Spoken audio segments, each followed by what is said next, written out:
நேர்கள் விடியும் வேளை நிகழ்ச்சியினை கேட்டுக் கொண்டிருக்கின்றீர்கள். இலங்கை ஒலிபரப்பு கூட்டத்தாபனத்தின் தமிழ் தேசிய சேவையின் பண்பலை வரிசைகள் 102.1, 102.3. பிராந்திய சேவை இலங்கை ஒலிபரப்பு கூட்டத்தாபனத்தின் யாழ் FM 90.3. உலக நாடுகளெங்கும் www.slbc.lk மற்றும் நவீன தொடர்பு சாதனங்களிலூடாக SLBC ஆப்பிலும் விடியும் வேளை நிகழ்ச்சியினை நீங்கள் கேட்டுக் கொண்டிருக்கின்றீர்கள். இன்று மே மாதத்தின் இறுதி நாள், மே மாதம் 31 இன்று உலக புகையிலை எதிர்ப்பு தினம். உலக புகையிலை எதிர்ப்பு தினம் தொடர்பாக இன்றைய தினத்தில் விடியும் வேளை நிகழ்ச்சியிலே கலந்து சிறப்பிக்கின்றார். நேர்களோடு கருத்துக்களை பரிமாறி விழிப்பூட்டல் விவரங்களை, தகவல்களை தருவதற்கு தேசிய அபாயகர ஊடகங்கள் கட்டுப்பாட்டு சபையின் வடமாகாணம் மற்றும் கிழக்கு மாகாணங்களுக்கான இணைப்பாளரும் முழு நாடும் ஒன்றாக என்ற போதைப்பொருள் ஒழிப்பு திட்டத்தினுடைய தேசிய செயற்குழு உறுப்பினருமான சிரேஷ்ட உளவள துணை ஆலோசகர் ஆற்றுப்படுத்தினர் MMGBM ரஷாட் அவர்கள் இன்றைய விடியும் வேளை நிகழ்ச்சியிலே கலந்து சிறப்பிக்கின்றார். இலங்கை ஒலிபரப்பு கூட்டத்தாபனத்தின் தலைவர், தமிழ் சபையின் பணிப்பாளர், அன்பு நேய நெஞ்சங்கள் சார்பிலே இந்த காலை பொழுதிலே உங்களை அன்போடு வரவேற்கின்றோம். வணக்கம் சிரேஷ்ட உளவள துணையாளர் MMGBM ரஷாட் அவர்களே. வணக்கம். நேர்களுக்கும் எனது வணக்கத்தை தெரிவித்துக் கொள்கின்றேன். இன்றைய பொழுதிலே உலக புகையிலை எதிர்ப்பு தினம், மே மாதம் 31. இந்த உலக புகையிலை எதிர்ப்பு தினம் தொடர்பாக நாம் நமது நேர்களுக்கு முதலிலே இன்றைய இந்த தினம் தொடர்பான ஒரு முன்விளக்கத்தை நமது நேர்களுக்கு சொல்ல வேண்டும். ரஷாட் அவர்களே. ஆமா, நிச்சயமாக 1988 ஆண்டு உலக சுகாதார தாபனமானது அதனுடைய 40வது வருட பூர்த்தியான அந்த தினத்தில் இந்த உலக புகையிலை எதிர்ப்பு தினத்தை பிரகடனப்படுத்தியதாக இருக்கிறது. எனவே இன்று நாங்கள் கிட்டத்தட்ட 38வது சர்வதேச புகையிலை எதிர்ப்பு தினத்தை நாங்கள் இன்று கொண்டாடி கொண்டிருக்கின்றோம். புகையிலை என்பதை பொறுத்தவரையில் உலகளாவிய ரீதியிலே நாங்கள் போதைப் பொருட்கள் என்று பார்க்கும்போது பாரிய ஒரு பிரச்சினைக்குரிய ஒரு விடயமாகத்தான் இந்த புகையிலை இருந்து கொண்டிருக்கிறது. எனவே இது தனி மனித சுகாதாரம் மட்டுமல்ல, இதை பயன்படுத்துவர்களது சுகாதாரம் மட்டுமல்ல, சகலரது சுகாதாரத்திலும் பிரச்சனைகளை ஏற்படுத்தக்கூடிய பல கோடிக்கணக்கான ரூபாய்களை அளிக்கக்கூடிய ஒரு விடயமாக காணப்பட்ட காரணத்தால் தான் உலக சுகாதார தாபனம் இது தொடர்பான அவதானத்தை செலுத்தி ஒரு புகையிலை எதிர்ப்பு தினத்தை உருவாக்கி அதனூடாக அந்த தினத்திலே சகல மக்களுக்கும் இந்த புகையிலை தொடர்பான அதனுடைய பிரச்சனைகள் தொடர்பான விடயங்களை அறிவூட்டுவதற்கான ஏற்பாடுகளை செய்திருக்கிறது. இந்த உலக புகையிலை எதிர்ப்பு தினத்திலே கூடுதலாக நாம் இந்த புகையிலை என்பதன் மூலமாக முக்கியமாக இந்த புகையிலை என்பதை நீங்கள் தேசிய அபாயகர ஊடகங்கள் கட்டுப்பாட்டு சபையினுடைய வடக்கு மற்றும் கிழக்கு மாகாணங்களுக்கான இணைப்பாளராகவும், அதேபோல் ஜனாதிபதி அனுரகுமார திசாநாயக்க அவர்களுடைய போதைப் பொருளை ஒழிப்பதற்கான, போதைப் பொருளை முற்றுமுழுதாக இந்த நாட்டிலிருந்து அழித்து ஒழிப்பதற்கான நடவடிக்கைகளில், அதேபோல் அதுக்கான தேசிய செயற்திட்டத்தினுடைய செயற்குழு உறுப்பினராகவும் இருக்கின்றீர்கள் என்ற வகையிலே இது எந்த அளவிற்கு இன்றைய தினத்திலே இந்த எதிர்ப்பு நடவடிக்கை என்பதோடு முழு நாடும் ஒன்றாக என்ற நிகழ்ச்சி திட்டத்திற்கு எந்த அளவு இது உள்வாங்கப்பட்டிருக்கின்றது, இதனோடு இணைந்த செயல் திட்டமாக எப்படி அமைகின்றது ரஷாட் அவர்களே? ஆமா, நிச்சயமாக இந்த முழு நாடும் ஒன்றாக என்ற செயல் திட்டமானது இலங்கையிலே சட்ட விரோத போதைப் பொருட்களை இல்லாதொழிப்பதற்கு அல்லது அவற்றை இந்த நாட்டிலிருந்து இல்லாமலாக்குவதற்காக உருவாக்கப்பட்ட ஒரு செயல் திட்டமாக இருக்கின்றது. இதில் விசேஷமாக நாங்கள் புகையிலை என்ற விடயம் நேரடியாக உள்வாங்கப்படாத ஒரு விடயமாக இருந்தாலும் சகல இந்த முழு நாடும் ஒன்றாக வேலை திட்டம் தொடர்பான கூட்டங்களிலும் கதைக்கப்படக்கூடிய அல்லது கதைக்கப்பட வேண்டிய ஒரு விடயமாக இந்த புகையிலை மற்றும் மதுசாரம் தொடர்பான விடயங்கள் மாற்றப்பட்டிருக்கிறது. காரணம் என்னவென்று சொன்னால், இந்த இலங்கையாக இருக்கலாம், உலகத்தில் இருக்கக்கூடிய எந்த நபராக இருந்தாலும் யாருமே நேரடியாக இந்த சட்டவிரோத போதைப் பொருட்களை செல்வதில்லை. அவர்கள் நேரடியாக சட்டவிரோத போதைப் பொருட்களை பயன்படுத்த ஆரம்பிப்பது இல்லை.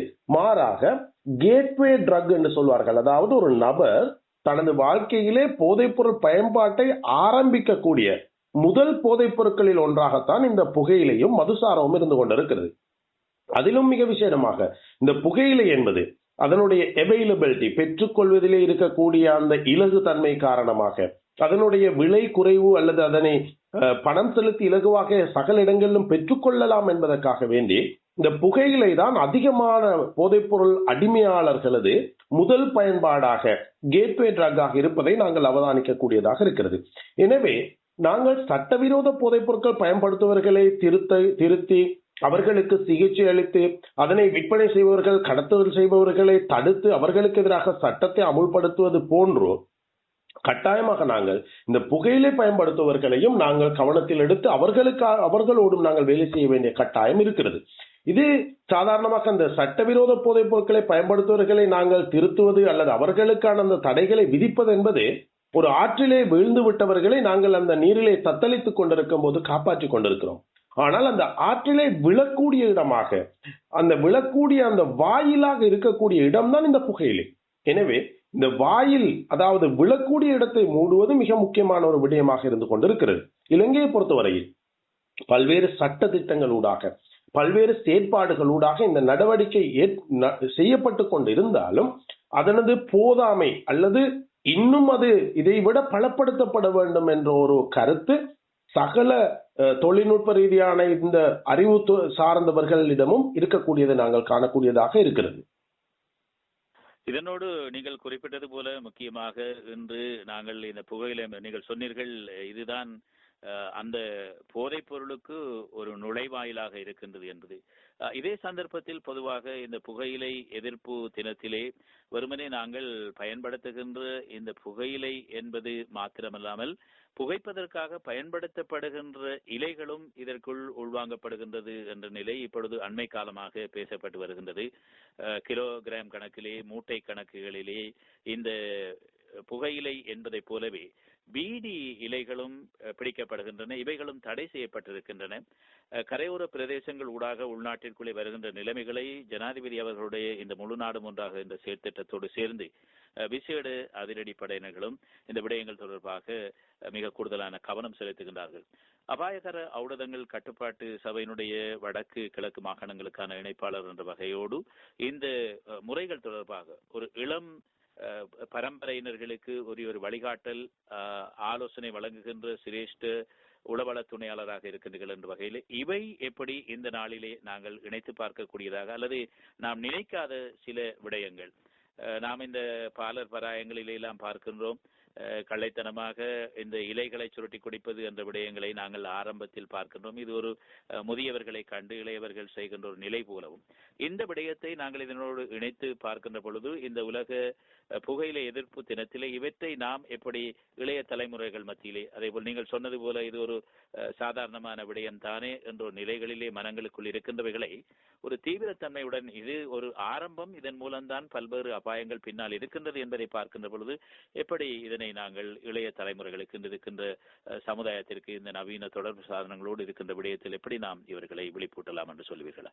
ஆமா, நிச்சயமாக நசீர் அவர்களே, இதிலே மிக முக்கியமாக நாங்கள் கவனிக்கப்பட வேண்டிய ஒரு விடயம்தான் இலங்கையை பொறுத்தவரையில் இன்று தென்னாசிய நாடுகளிலேயே இந்த போதை அதாவது விசேடமாக இந்த புகையிலைக்கு எதிரான மிக அதிகமான சட்டம் இருக்கக்கூடிய ஒரு நாடாக இலங்கை அடையாளப்படுத்தப்பட்டிருக்கிறது. இந்த ஒரு விடயமே இந்த புகையிலை உற்பத்தியாளர்களது அவதானத்தை அதிகமாக இலங்கையை நோக்கி செலுத்தக்கூடியதாக இருக்கிறது. காரணம், எங்கு தடைகள் அதிகரிக்கிறதோ எங்கு விற்பனை குறைகிறதோ அந்த இடத்திலே அவர்கள் ஒரு நோக்கை வைத்து இலக்கை வைத்தால்தான் அவர்களது விற்பனை அதிகரித்துக் கொள்ளலாம் என்ற ரீதியிலே பல்வேறு விதமான உத்திகளை பயன்படுத்தக்கூடிய ஒரு நாடாக இலங்கை இருக்கிறது.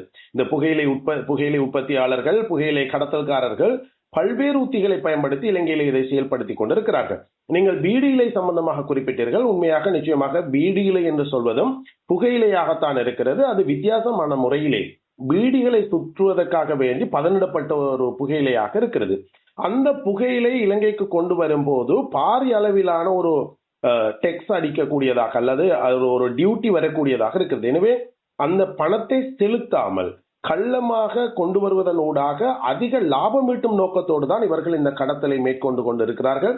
விசேடமாக இந்தியாவுக்கும் இலங்கைக்கும் இடையில் இருக்கக்கூடிய அந்த குறுகிய தூரம், அந்த கடல் பரப்பு 32 அல்லது 30 கிலோமீட்டராக இருக்கிறது.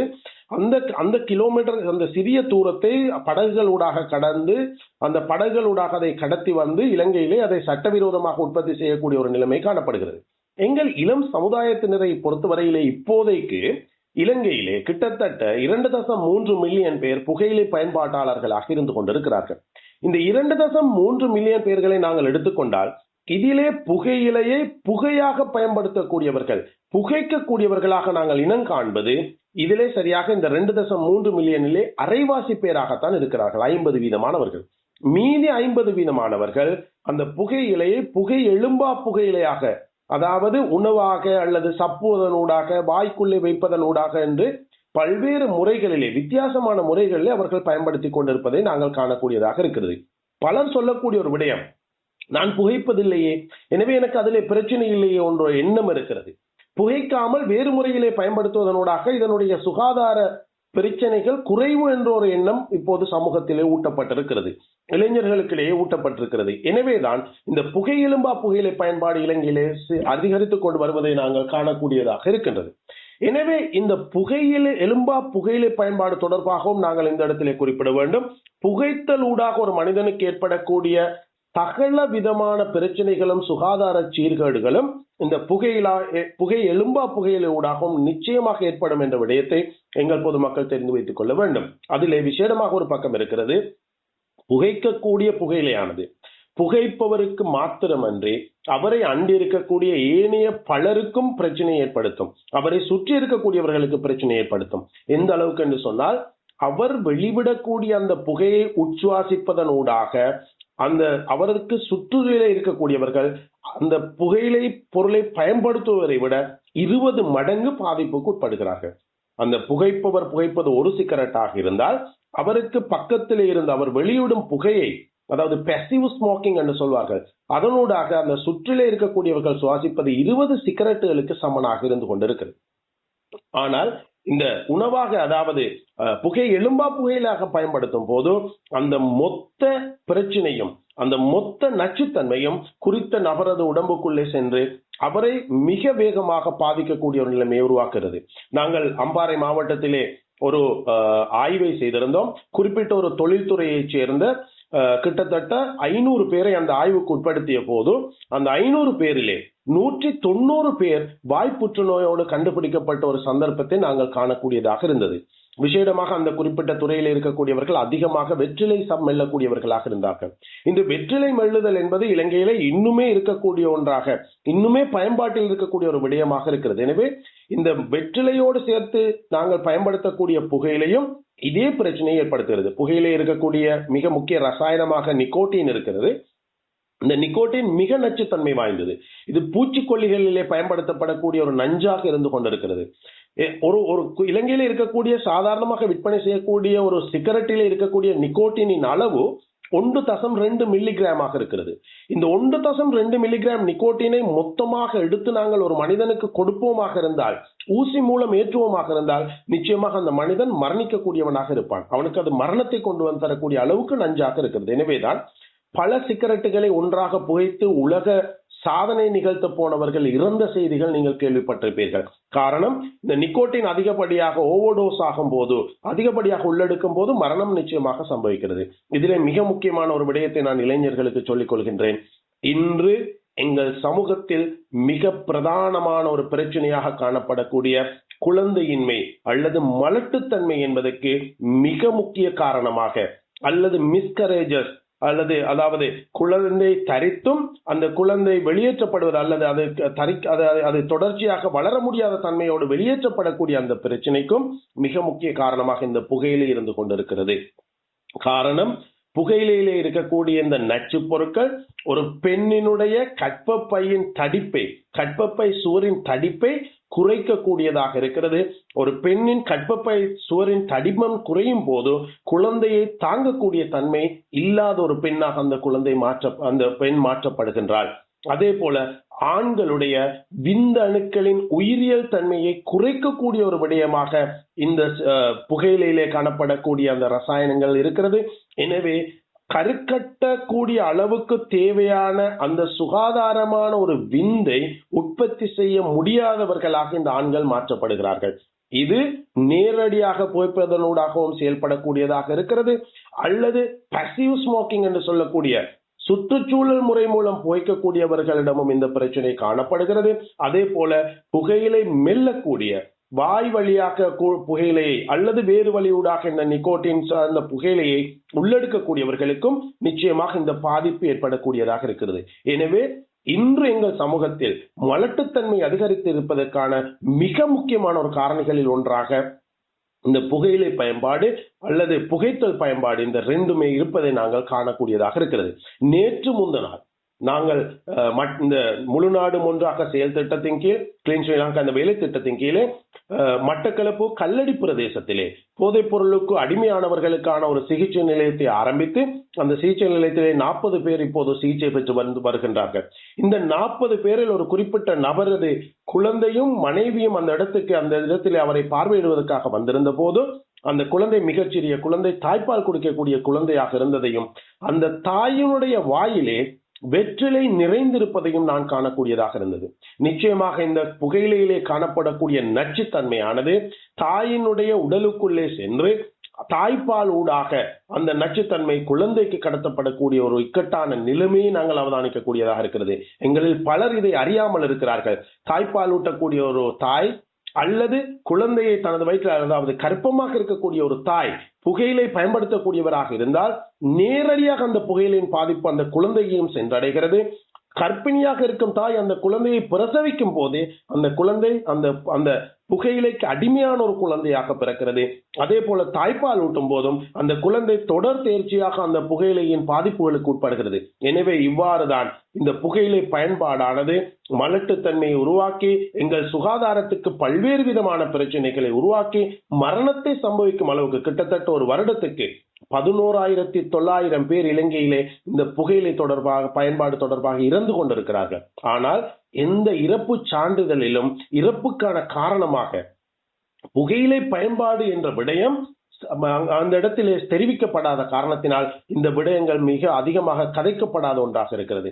ஆனால் பெரும்பாலும் மரணத்துக்கான காரணம் மாரடைப்பாக இருக்கலாம், அல்லது அவர்களுக்கு வேறு வேறு பிரச்சனைகளாக இருக்கலாம், புற்றுநோயாக இருக்கலாம். இவற்றில் பெரும்பான்மையான பிரச்சனைகள் வருவதற்கான மூலாதாரமாக இந்த புகையிலை பயன்பாடு இருந்து கொண்டிருக்கிறது என்ற விடயத்தை எங்கள் நேயர்கள் மிக தெளிவாக தெரிந்து வைத்திருக்க வேண்டும்.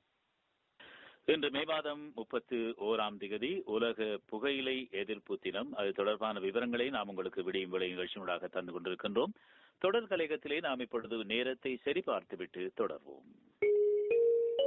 உங்களுக்கு இந்த நேரத்தை அறிய தருபவர்கள் LOLC பைனான்ஸிடமிருந்து அல்பலா பதில் நிதி சேவைகள். அதிகபட்ச விருதுகளை வென்ற பதில் நிதி சேவை வழங்குனர். அழையுங்கள் 571 55 55. நேரம் 7:33.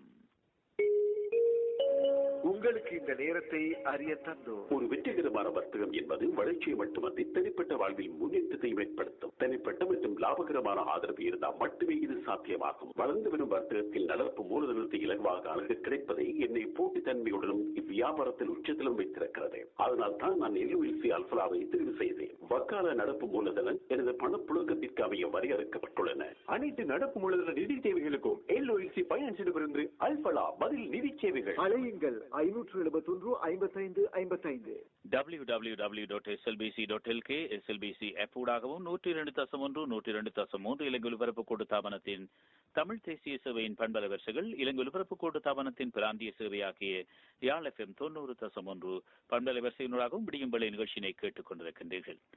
தேசிய அபாயகர ஔடதங்கள் கட்டுப்பாட்டு சபையினுடைய வடமாகாணம் மற்றும் கிழக்கு மாகாணங்களுக்கான இணைப்பாளராகவும் ஜனாதிபதி அனுரகுமார திசாநாயக்க அவர்களுடைய முழு நாடும் ஒன்றாக என்ற போதைப்பொருள் ஒழிப்பு தேசிய செயற்திட்டத்தினுடைய செயற்குழு உறுப்பினராகவும் இருக்கின்ற சிரேஷ்ட உளவள துணையாளர் MMGBM ரஷாட் அவர்களை இன்றைய விடியம் வேளை நிகழ்ச்சியிலே கலந்து சிறப்பித்துக் கொண்டிருக்கின்றார்.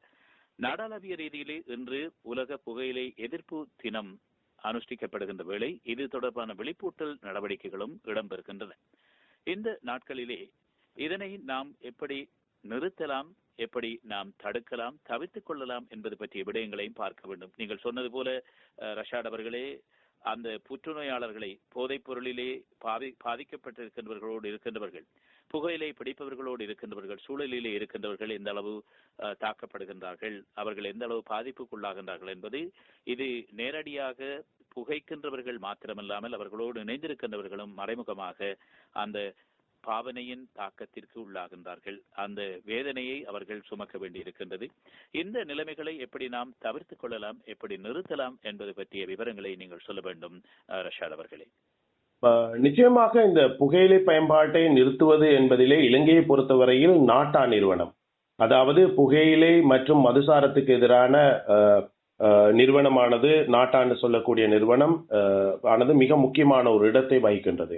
அவர்களது உடனடி அழைப்பு இலக்கம் ஒன்று இருக்கிறது, 1948 1948 என்று சொல்லக்கூடிய அந்த ஹாட்லைனின் ஊடாக நாங்கள் அவர்களை தொடர்பு கொள்ளக்கூடிய சந்தர்ப்பம் இருக்கிறது.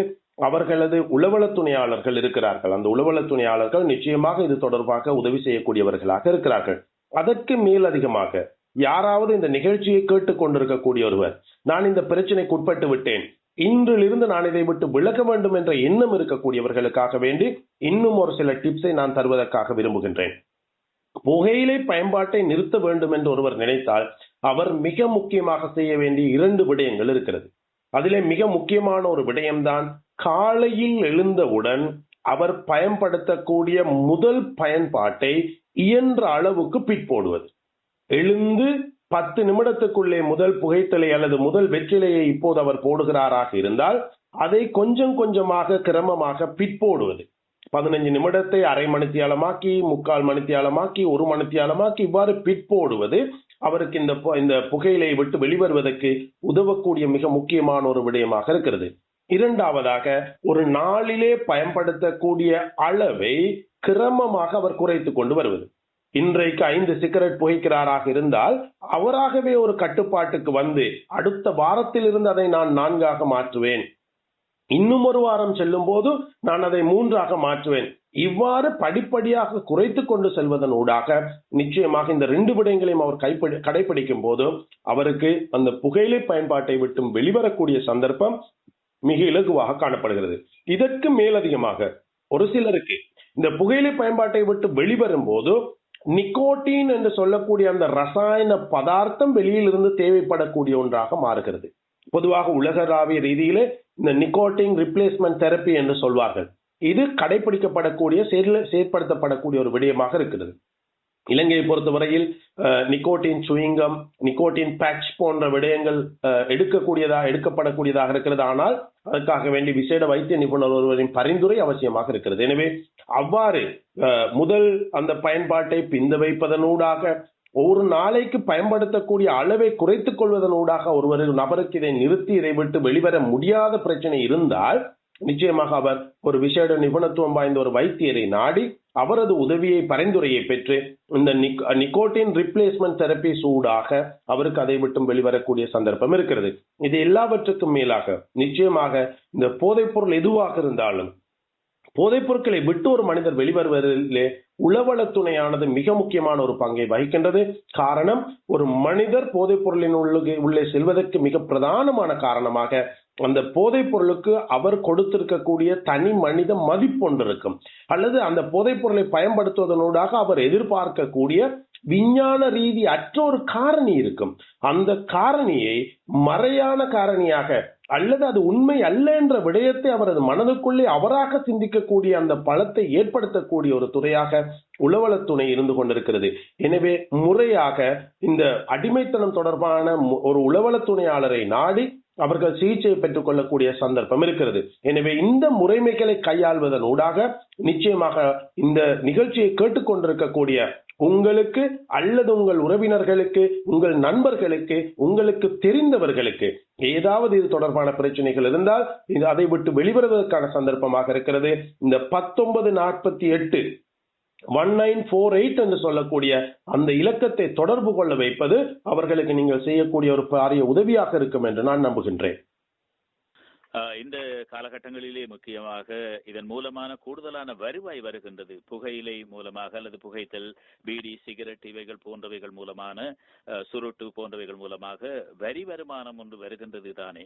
எனவே இது ஒரு பாரிய வரி வருகின்ற போது அரசாங்கத்தினுடைய செலவுகளை ஈட்டிக் கொள்வதற்காக, அந்த செலவுகளை சமாளித்துக் கொள்வதற்காக இந்த வரி ஒரு நல்ல வருவாயாக இருக்குமே என்ற ஒரு நிலைப்பாடு கூட ஒரு காலகட்டங்களிலே இருந்தது. ஆனால் இப்பொழுது கிளீன் ஸ்ரீலங்கா நிகழ்ச்சி திட்டத்தின் மூலமாக ஜனாதிபதி அவர்கள் கடந்த ஆண்டிலே ஆரம்பித்த இந்த செயல் திட்டத்திற்குள்ளே எல்லா விடயங்களும் உள்ளடங்குகின்றன.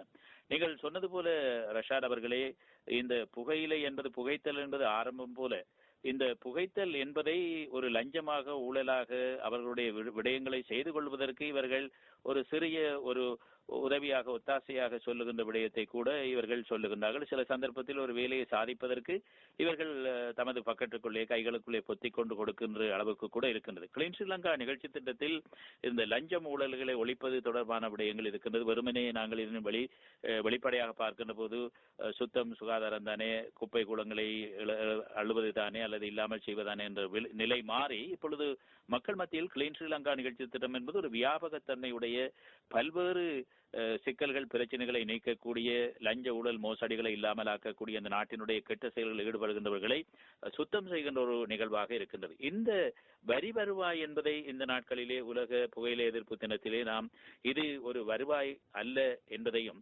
இதைவிட பாதகங்கள் இருக்கின்றன என்பதையும் நமது நேர்களுக்கு எப்படி விளக்கலாம் ரஷாத் அவர்களே? நிச்சயமாக இது மிக முக்கியமான ஒரு கேள்வி. இன்று இந்த புகையிலை பயன்படுத்துவர்கள் அல்லது மதுசாரம் பயன்படுத்தக்கூடிய மிக முக்கியமான ஒரு விடயமாக இது இருந்து கொண்டிருக்கிறது. அவர்கள் சொல்லக்கூடிய விடயம்தான், நாங்கள் பயன்படுத்துவதால் தான் இந்த நாடு ஓடிக்கொண்டிருக்கிறது, அல்லது நாங்கள் பயன்படுத்துவதன் மூலம் கிடைக்கக்கூடிய அந்த வரி வருமானத்தினில் தான் இந்த நாட்டினுடைய பொருளாதாரம் தங்கியிருக்கிறது என்பதாக பெருமை அடித்து கதைத்துக் கொள்கிறார்கள். நாங்கள் நன்றாக ஒரு விடயத்தை தெரிந்து கொள்ள வேண்டும். 2003 முதல் தென்னாசிய நாடாக இலங்கை தான் உலக சுகாதார தாபனத்தினுடைய இந்த புகையிலைக்கு எதிரான மாநாட்டு சட்டத்திலே கையெழுத்திடுகிறது. அதன் அடிப்படையிலே தான் 2006 27 இலக்க நாட்டா சட்டம் இலங்கையிலே உருவாக்கப்பட்டு இலவச இந்த புகைப்பித்தல் பொருட்களின் இலவச விநியோகம், அதை விளம்பரப்படுத்தல் போன்ற பல விடயங்கள் தடை செய்யப்படுகிறது. இவ்வாறு முதல் கையொப்பமிட்ட இந்த புகையிலைக்கு எதிராக முதல் கையொப்பமிட்ட தென்னாசிய நாடாக இலங்கை இருந்தாலும் இன்று இலங்கையிலேதான் இந்த தென்னாசிய நாடுகளிலேயே புகையிலைக்கான மிக குறைந்த வரி அறவிடப்படுகிறது என்ற ஒரு விடயத்தை நாங்கள் தெரிந்து வைத்துக் கொள்ள வேண்டும். இலங்கையை பொறுத்தவரையில் இலங்கையினுடைய மொத்த வருமானத்திலே 5.5% வருமானம் தான் இந்த புகையிலையூடாக ஈட்டப்படுகின்றது. ஆனால் இலங்கையினுடைய மொத்த செலவீனங்களை நாங்கள் நோக்கும் போது அந்த செலவீனங்களில் 7% செலவீனமானது இந்த புகைத்தல் தொடர்பாக ஏற்பட்ட நோய்களுக்கு சுகாதார தேவைகளுக்காக செலவிடப்படக்கூடியதாக இருக்கிறது. எனவே வருமானம் என்பது இலங்கையிலே எப்போதும் குறைவானதாகவும் செலவீனம் என்பது அதிகமானதாகவும் துண்டு விழும் தொகை ஒரு அதிகமான அளவிலும் இருப்பதை நாங்கள் கவனத்தில் கொள்ள வேண்டும். எனவே மொத்த செலவீனத்தில் 7% நாங்கள் செலவழித்துவிட்டு மொத்த வருமானத்தில் 5.5% மாத்திரமே நாங்கள் ஈட்டுவதாக புள்ளி விவரங்கள் மிக தெளிவாக சொல்லிக் கொண்டிருக்கிறது. இதிலும் இந்த செலவீனமானது இன்னும் அதிகரிக்கக்கூடிய சந்தர்ப்பம் இருக்கிறது. நாங்கள் இது நேரடியான சுகாதார செலவினங்களை அளவிட்டது மாத்திரமாகவே இருந்து கொண்டிருக்கிறது. மறைமுகமாக வரக்கூடிய புகைத்தல் என்ற விடயம் சொல்லப்படாத சந்தர்ப்பங்கள் பலதை நான் கண்டிருக்கிறேன். சில நேரங்களிலே அதாவது போஸ்ட்மார்ட்டம் செய்யும் போது அந்த இடம் வரைக்கும் இவர் புகைத்த ஒருவர் என்று தெரியாது. போஸ்ட்மார்ட்டம் செய்யும் போது அவரது நுரையீரலின் நிறத்தை பார்க்கும் போதுதான் அந்த சட்ட வைத்திய அதிகாரி கேட்பார் இவர் புகைத்தவரா என்று. அந்த அளவுக்கு அவரது நுரையீரல் கருத்ததாக, கருமை நிறம் கொண்டதாக, ஒரு நிறம் மாற்றப்பட்டதாக இருக்கும். இலகுவாக போஸ்ட்மார்ட்டம் செய்யும் போது ஒருவரது புகைத்தலை கண்டுபிடிக்கக்கூடிய சந்தர்ப்பம் இருக்கிறது. எனவேதான் நாங்கள் பேசக்கூடிய இந்த விடயத்தை புள்ளி விவர ரீதியாக, விஞ்ஞான ரீதியாக நாங்கள் எடுத்து பார்க்கும் போது நிச்சயமாக அது ஒரு பொய்யான விடயம் என்பது மிக திட்ட தெளிவாக தெரிந்து கொண்டிருக்கிறது. ஆனால் அதற்காக வேண்டி நாங்கள் செலுத்தக்கூடிய சுகாதார பிரச்சனைக்காக செலுத்தக்கூடிய பணம் அதிகமாக இருக்கிறது. இன்னும் ஒரு விடயம் இருக்கிறது, நான் அந்த அளவிடப்படாத கணக்கிடப்படாத விடயம் என்று சொன்னேன். இந்த நோய்களுக்கு உட்படக்கூடியவர்கள் நாட்டினுடைய தொழிற்படையினுடைய வயதிலே இருக்கக்கூடியவர்களாக இருக்கிறார்கள். எனவே நாட்டின் முன்னேற்றத்துக்கு தேவையான ஒரு தொழிற்படையானது இழக்கப்படுகிறது. நாட்டினுடைய எதிர்கால ஒரு சந்ததியை உருவாக்கக்கூடியவர்களாக இருக்கக்கூடியவர்கள் எதிர்கால சந்ததி ஒன்றை உருவாக்க முடியாத ஒரு நிலைமைக்கு தள்ளப்படுவதன் ஊடாகவும் இந்த நாடு பாதிப்புக்குட்படுகிறது. இந்த பாதிப்புகளை நாங்கள் பணத்தினூடாக அல்லது நாங்கள் ஒரு இலக்கங்கள் ஊடாக அளவிட முடியாத ஒன்றாக இருக்கிறது. ஒரு குழந்தை இல்லாத ஒரு குடும்பம் படக்கூடிய பிரச்சனை, தொழில் செய்யும் வயதில் இருக்கக்கூடிய ஒருவர் புற்றுநோய் காரணமாக கட்டிலே படுத்திருந்து படக்கூடிய பிரச்சனை, அல்லது இருதய நோய் காரணமாக படுத்திருந்து படக்கூடிய பிரச்சனை, அதனூடாக அந்த குடும்பத்துக்கு வரும் கவலை போன்ற விடயங்களை நாங்கள் எண்ணிக்கையிலே சொல்ல முடியாத நிலைமையில் இருந்து கொண்டிருக்கிறோம். எனவே நிச்சயமாக மிக திட்ட தெளிவாக விளங்கக்கூடிய ஒரு விடயம்தான் வருமானம் என்பதை விட பல மடங்கு செலவீனத்தை நாங்கள் அனுபவித்துக் கொண்டிருக்கிறோம். எனவே இதை விட்டு வெளிவருவது, இதை விட்டு விலகுவதுதான் நிச்சயமாக எங்கள் வாழ்க்கைக்கும் எங்கள் நாட்டிற்கும் ஒரு நல்ல நிலைமையை, ஒரு வெற்றியை கொண்டு ஈட்டி தரக்கூடியதாக இருக்கிறது என்ற விடயத்தை நான் இந்த இடத்திலே குறிப்பிட விரும்புகின்றேன். சிரேஷ்ட உளவள துணையாளர் பஷீர் ரஷாட் அவர்களே, கூடுதலாக இந்த நாட்களில் ஃபேஸ்புக், வாட்ஸ்அப் மூலமாக, நவீன தொடர்பு சாதனங்கள் மூலமாக அயலவர்களுக்கு தெரியாமல், தன்னோடு இருக்கின்ற, தன்னை பெற்றவர்களுக்கு, தன்னோடு இருக்கின்ற சக உறவுகள், சகோதர சகோதரிகளுக்கு தெரியாமல், தன்னோடு இருக்கின்ற மாணவ மாணவிகளுக்கு தெரியாமல், தன்னுடைய ஆசானுக்கு தெரியாமல், இந்த விடயங்களை தன்னுடைய தொழில் வழங்குனருக்கு தெரியாமல் இந்த விடயங்களை செய்து கொண்டிருக்கின்ற ஒரு மாயை இப்பொழுது அந்த வலைப்பின்னல் இருக்கின்றது. இந்த பகிர்வுக்கான இந்த பாதிப்புகளை ஏற்படுத்துவதற்கு, இந்த அழிவுக்கு கொண்டு செல்லுகின்ற, இதன் மூலமாக மறைமுகமாக பலர் தமது வருமானத்தை ஈட்டிக் கொள்கின்றார்கள். ஆனால் இதனால் நீங்கள் சொன்னது போல பல்வேறு வகைகளிலே உயிரிழப்புகள், மரணங்கள் சம்பவிக்கின்றன. இதற்கு வேற காரணங்கள் தான் இறுதியிலே இருக்கின்றன என்றாலும் நீங்கள் சொன்னது போல முக்கியமானவர்கள் இருக்கின்றன. இந்த நவீன தொடர்பு சாதனங்கள் அல்லது நவீன முறைமைகள் இருந்து விடுபடுவதற்கு நமது இளைஞர் யுவதிகளுக்கு, நமது முதியவர்களுக்கான ஆலோசனை வழிகாட்டல்களாக என்ன சொல்லலாம் ரஷாட் அவர்களே? இதிலே மிக முக்கியமான ஒரு விடயத்தை நான் இப்போது குறிப்பிட வேண்டும். இந்த இடத்திலே தொழில்நுட்பம் என்று பார்க்கும்போது இப்போது புகைத்தல் பொருட்கள் என்று சொல்லக்கூடிய விடயமும் நவீனத்துவம் பெற்றிருக்கிறது. இந்த இலங்கையிலே ஷீஷா அல்லது சிகரெட் என்று சொல்லக்கூடிய விடயம் மிக பிரபல்யம் அடைந்து கொண்டு வருகின்றது. இதற்கு எதிரான சட்டங்களிலே காணப்படக்கூடிய சில குறைபாடுகளை இவர்கள் அந்த சட்டத்தில் இருக்கும் ஓட்டைகளை தனக்கு சாதகமாக இவர்கள் பயன்படுத்திக் கொண்டிருப்பதை நாங்கள் காணலாம். ஒரு புகைத்தல் மூலம் ஏற்படக்கூடிய பிரச்சனையை விட பல மடங்கு பிரச்சனை இந்த ஷீஷாவிலே அல்லது சிகரெட்டிலே இருக்கிறது என்பதை வைத்தியர்கள் இன்று திட்ட தெளிவாக சொல்லிக் கொண்டிருக்கிறார்கள். நாங்கள் இந்த சோசியல் மீடியா, சமூக வலைத்தளங்களை பார்க்கும்போது இந்த ஷீஷாக்களை பயன்படுத்துவதும் அது மிகவும் பாதுகாப்பானது, அதிலே எந்த பிரச்சனைகளும் கிடையாது என்று சொல்லக்கூடிய விடயமும், வாயிலே எந்த நாற்றமும் ஏற்படாது, அதே போல ஒரு குறைந்த விலையிலே அதிக காலம் பயன்படுத்தக்கூடியதாக அது இருக்கிறது என்ற பல்வேறுபட்ட விளம்பரங்கள் விளம்பரப்படுத்தப்பட்டாலும் உண்மையாக அதற்குள்ள என்ன ரசாயனம் கலக்கப்பட்டிருக்கிறது என்ற விடயம் மிக முக்கியமாக கவனிக்கப்பட வேண்டிய ஒன்றாக இருக்கிறது. அதே போல எதிர்காலத்திலே அதற்குள்ள என்னென்ன ரசாயனங்கள் ஊட்டப்படும் என்ற கேள்வி இருக்கிறது. அண்மையிலே சிங்கப்பூர் நாட்டினுடைய பிரதமர் சிங்கப்பூர் நாட்டிலே இதை தடை செய்திருந்தார். அந்த தடை செய்வதற்கு முதல் நாள் அவர் ஆற்றிய அந்த உரையிலே, அந்த குடியரசு தின உரையிலே நாங்கள் காணக்கூடியதாக இருந்தது. அவர் சொன்ன விடயம், தொழில்நுட்பம் அதிகரித்துக் கொண்டு செல்கிறது, தொழில்நுட்பம் முன்னேறி கொண்டு செல்கிறது. இன்று ஷீஷாவாக இருக்கக்கூடிய விடயத்துக்குள்ளே நாளை தொழில்நுட்ப வளர்ச்சி காரணமாக என்ன உள்வாங்கப்படும் என்று தெரியாத காரணத்தால் எனது எதிர்கால சந்ததியை முக்கிய நோக்காக கொண்டு இன்றிலிருந்து இந்த சிங்கப்பூர் நாட்டிலே ஷீஷாக்களை நான் தடை செய்கிறேன் என்ற விடயத்தை அவர் குறிப்பிட்டிருந்தார். அடுத்த நாளிலிருந்து அந்த நாடு அந்த சட்டத்தை கடைபிடிக்கக்கூடியதாக இருந்தது. எனவே காரணம் என்னவென்று சொன்னால், இந்த நவீன தொழில்நுட்பம் என்று வரக்கூடிய விடயங்களுக்குள்ளே எங்கள் கண்கள் மறைக்கப்பட்டு பல விடயங்கள் வைக்கப்பட்டிருக்கிறது. இது தொடர்பான உற்பத்தியாளர்கள், கடத்தல்காரர்கள் லாபம் ஈட்டுவதற்காக பல்வேறு பாதிப்புடைய விடயங்களை செய்து கொண்டிருக்கிறார்கள். நான் இதிலே மிக இக்கட்டான ஒரு சந்தர்ப்பத்தை கண்டேன். சில பெற்றோர்கள் தனது குழந்தைகளுக்கு இதை வாங்கி கொடுத்திருக்கிறார்கள். காரணம் கேட்டபோது இது அவர்களது வாயிலே வரக்கூடிய நாற்றத்தை குறைப்பதற்கான ஒரு மருந்தாக அவர்கள் எடுத்து காட்டியிருக்கிறார்கள். அதை பயன்படுத்தக்கூடியவர்கள் அவ்வாறு பெற்றோருக்கு தெரிவித்துத்தான் அதை வாங்கி இருக்கிறார்கள். நிச்சயமாக இந்த குறிப்பிட்ட விடயமானது அவர்களது வாயிலே பல நோய்களை ஏற்படுத்தக்கூடியதாக இருக்கிறது. புகைத்தலை விட பல மடங்கு பிரச்சனைகளை ஏற்படுத்தக்கூடியதாக இருக்கிறது என்ற விடயத்தை நாங்கள் கவனத்தில் கொள்ள வேண்டும். அதே போல விசேடமாக பெண்களை நோக்கியதாக இப்போது இது ப்ரமோட் பண்ணப்படுகிறது, விளம்பரப்படுத்தப்படுகிறது. காரணம், இலங்கையிலே மொத்த சனத்தொகையை நாங்கள் எடுத்துக்கொண்டால் 0.5% பெண்கள் மாத்திரம்தான் இந்த புகையிலை தொடர்பான பொருட்களை பயன்படுத்தக்கூடியவர்களாக இருக்கிறார்கள் என்று புள்ளி விவரங்கள் தெரிவித்துக் கொண்டிருக்கின்றன. எனவே குறைந்த வீதாசாரத்தில் இருக்கக்கூடியவர்களை வீதாசாரத்தை அதிகரிக்க செய்து லாபம் ஈட்டும் நோக்கத்தோடு இவ்வாறான நவீன சாதனங்களை இப்போது அவர்கள் பெண்களை நோக்கியதாக விளம்பரப்படுத்திக் கொண்டிருக்கிறார்கள். எனவே பெண்கள் என்பவர்கள் நிச்சயமாக எங்கள் சமூகத்தின் எதிர்காலம். அவர்கள் தங்களை பாதுகாத்துக் கொள்வது அவர்களது கடமையாக இருக்கிறது. எனவே எந்த விடயமாக இருந்தாலும் நவீன தொழில்நுட்பம் என்பதை அறியாதவர்களாக இருக்கும் போது உங்களுக்கு உதவ பல அரச நிறுவனங்கள் தயாராக இருக்கிறது.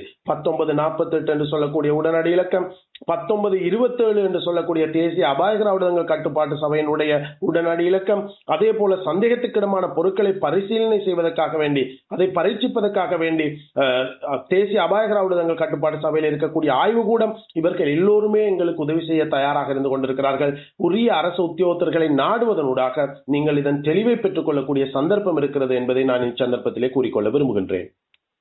நல்லது. சிரேஷ்ட உளவள துணையாளர் MMGBM ரஷாத் அவர்களே, தேசிய அபாயகர ஊடகங்கள் கட்டுப்பாட்டு சபையினுடைய வடமாகாணம் மற்றும் கிழக்கு மாகாணங்களுடைய இணைப்பாளராக அது மாத்திரமல்லாமல் ஜனாதிபதியினுடைய செயல் திட்டமாகிய போதைப் பொருட்களை ஒழிப்பதற்கான முழு நாடும் ஒன்றாக என்ற போதைப் பொருள் ஒழிப்பு தேசிய செயல் திட்டத்தின் செயற்குழு உறுப்பினர், உங்களுக்கு இலங்கை ஒலிபரப்பு கூட்டுத்தாபனத்தின் தலைவர் பேராசிரியர் உதித்த காஷான் குணசேகர் அவர்கள் சார்பிலும், அதேபோல் இலங்கை ஒலிபரப்பு கூட்டுத்தாபனத்தின் தமிழ் சபையின் பணிப்பாளர் ரத்னசிங்கம் கணபதி பிள்ளை அவர்கள் சார்பிலும், நூற்றாண்டு வானொலியின் நமது லட்சக்கணக்கான நேய நெஞ்சங்கள் சார்பிலும் இன்றைய இந்த மே மாதம் 31ஆம் தேதி உலக புகையிலை எதிர்ப்பு தினத்திலே இந்த விழிப்பூட்டல்களை, ஆலோசனை வழிகாட்டல்களை, ஆற்றுப்படுத்தல்களை தந்தமைக்காக மனமார்ந்த நன்றிகளை, வாழ்த்துக்களை தெரிவித்துக் கொள்கின்றோம். நன்றி, வணக்கம்.